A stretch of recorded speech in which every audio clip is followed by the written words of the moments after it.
ব্ল্যাকপিঙ্কের practice রুমে কি আসলেই ভূত আছে? আমরা সবাই জানি ব্ল্যাকপিঙ্ক মানে গ্ল্যামার, টপ চার্ট আর কোটি কোটি ভিউজ।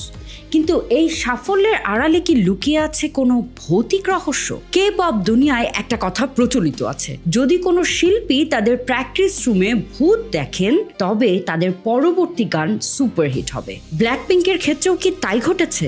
আজ আমরা জানবো তাদের সাথে ঘটা কিছু গা ছমছমে বাস্তব ভৌতিক ঘটনা। ঘটনাটি ঘটেছিল পুরো ওয়াইজি এন্টারটেইনমেন্ট বিল্ডিং এ। একদিন জিসু যখন আয়নার সামনে একা নাচ প্র্যাকটিস করছিলেন, হঠাৎ আয়নায় তিনি যা দেখলেন তা ছিল অবিশ্বাস্য। কাপড়ের আলমারির আড়াল থেকে বেরিয়েছিল একটি রক্তশূন্য সাদা হাত। যিশু এতটাই আতঙ্কিত হয়ে পড়েছিল যে সেই মুহূর্তে সেখান থেকে চিৎকার করে বেরিয়ে যান। রহস্যটা আরো গভীর হয় যখন লিসাও একই অভিজ্ঞতার কথা জানান। লিসা তখনও যিশুর এই ঘটনার কথা জানতেন না। একদিন ঘুমের ঘোরে লিসা স্লিপ প্যারালাইসিস অনুভব করেন এবং তার আলমারি থেকে অদ্ভুত আওয়াজ শুনতে পান। পরবর্তীতে এক সাইকিক কনফার্ম করেন যে সেই আলমারিতে আসলেই একটি বিদেহী আত্মার বাস ছিল।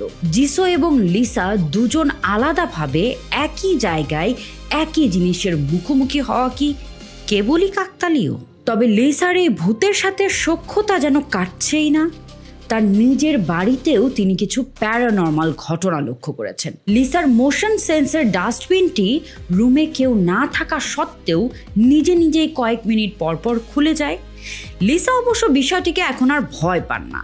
তিনি মজা করে বলেন, হয়তো ভূতটা একা একা বোর হচ্ছে তাই ডাস্টবিন নিয়ে খেলছে। এছাড়াও 2025 সালে লিসার সেই বিখ্যাত জিব্রো কস্টিউম আমাদের মনে করিয়ে দেয় যে ভয়ঙ্কর সাজেও তিনি কতটা নিখুঁত।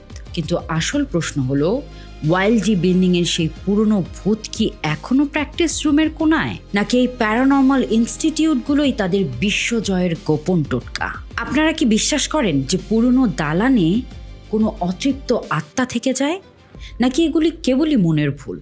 কমেন্টে জানান। আমি প্রিয়ারানী ছেত্রী, দেখা হবে পরের ভিডিওতে। এমন আরো ভৌতিক ভিডিও পেতে আমাকে like, share, comment and follow করতে ভুলবেন না।